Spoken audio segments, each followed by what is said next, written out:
क्या आपको पता है भारत में आज भी एक ऐसा कानून लागू है जो आम आदमी की संपत्ति के अधिकार को ताक पर रखता है। जरा सोचिए, आप अपने घर में आराम से बैठे हैं और अचानक आपको आदेश दे दिया जाता है कि 24 घंटे में आपको ये घर खाली करना होगा क्योंकि ये घर अब आपका नहीं है। हम बात कर रहे हैं वक्फ बोर्ड की।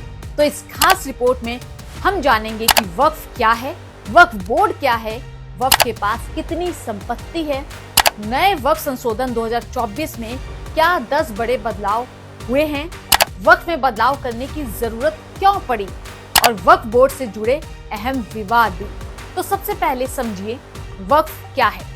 इस्लाम में धर्म के लिए किया गया दान वक्फ कहलाता है।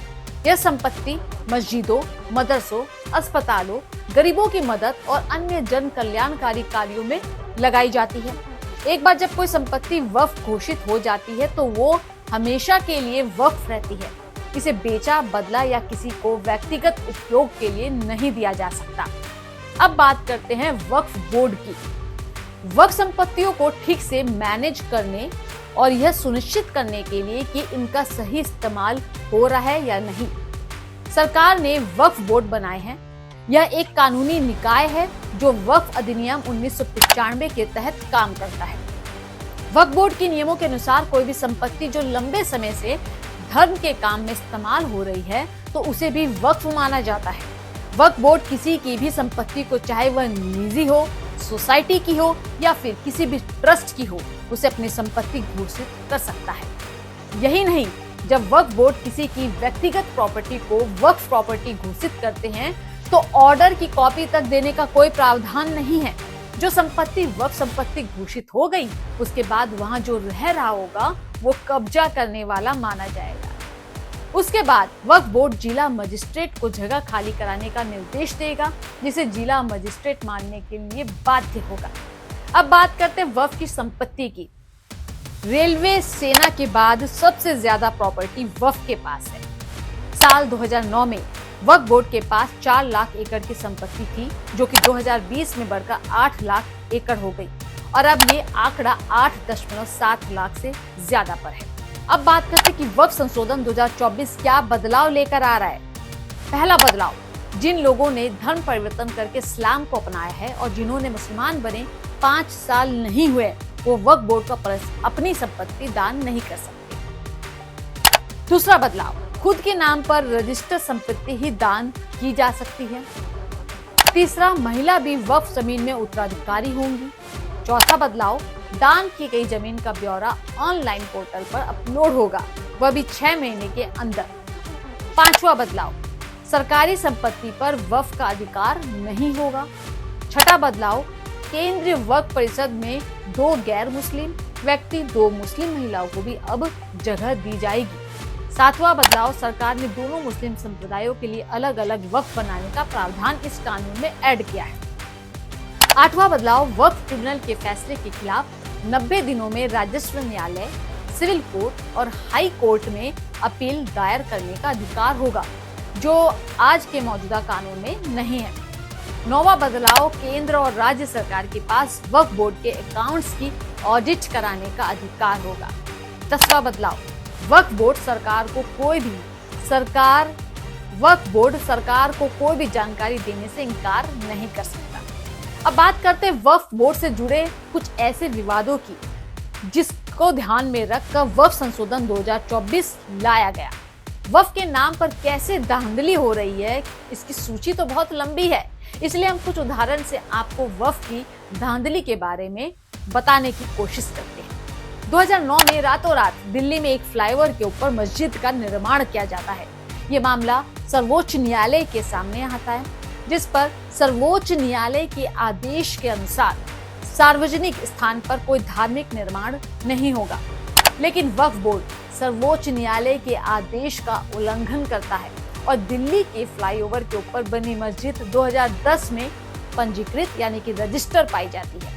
दूसरा मजेदार उदाहरण सुनिए। 2018 में यूपी सुन्नी वक्फ बोर्ड ने कोर्ट में दावा किया कि ताजमहल को शाहजहां ने वक्फ बोर्ड के नाम कर दिया था, जिस पर कोर्ट ने कहा था कि पहले शाहजहां के सिग्नेचर लेकर आए। दुख की बात है कि वक्फ बोर्ड ने भगवान की नगरी को भी नहीं छोड़ा। गुजरात में भगवान श्री कृष्ण की नगरी द्वारका में सुन्नी वक्फ बोर्ड ने अपना दावा जताया। वक्फ की संपत्तियां पूरे भारत में फैली हुई है, लेकिन कई राज्यों में वक्फ की संपत्तियों की जांच हुई ही नहीं, क्योंकि उन्हें ऑडिट का अधिकार नहीं था। लेकिन अब ये अधिकार मिलेगा। अगर जांच हुई होती तो संपत्तियों के ये आंकड़े कई गुना ज्यादा होते। यही नहीं, वक्फ ने इतनी ज्यादा संपत्तियों पर अपना कब्जा कर लिया है कि वो खुद इन संपत्तियों की देख रेख तक नहीं कर पा रहा। वक्फ बोर्ड के खुद के लोग इस जमीन को हड़प रहे हैं, जमीन को औने पौने दामों में बेच दिया जा रहा है। वक्फ बोर्ड की संपत्तियां गरीबों, धार्मिक स्थलों और समाज की भलाई के लिए होती है, लेकिन कई बार इनका गलत इस्तेमाल होता है या इन्हें लेकर विवाद खड़े हो जाते हैं।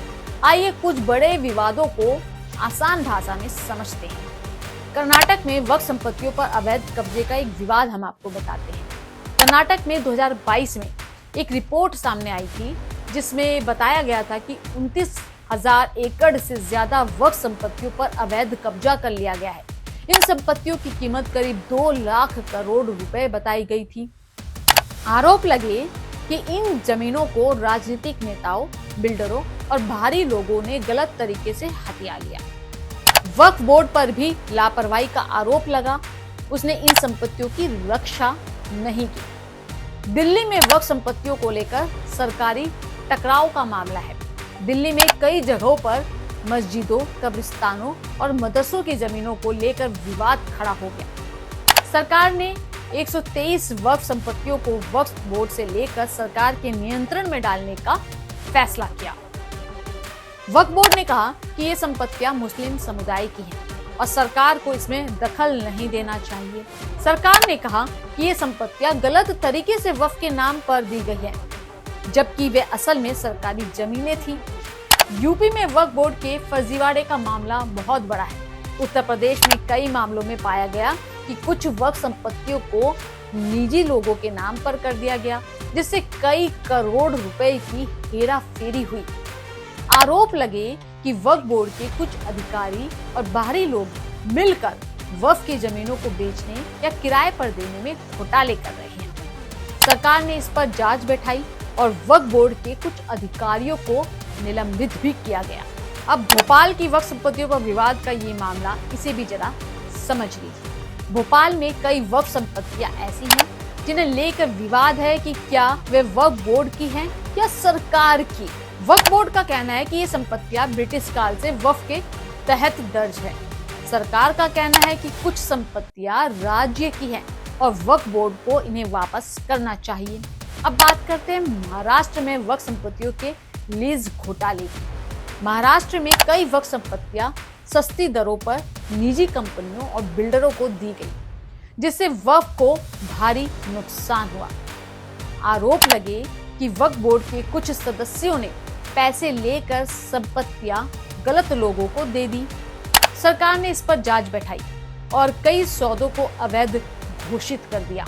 ये बदलाव वक्फ संपत्तियों की पारदर्शिता बढ़ाने और विवादों को कम करने के लिए किए गए हैं, लेकिन इसके खिलाफ कुछ विरोध भी हो रहे हैं, खासकर गैर मुस्लिम सदस्यों की नियुक्ति को लेकर। क्या आपको लगता है कि वक्फ संपत्तियों का सही उपयोग हो रहा है? वक्फ बोर्ड को पारदर्शी और मजबूत बनाने के लिए और क्या किया जाना चाहिए?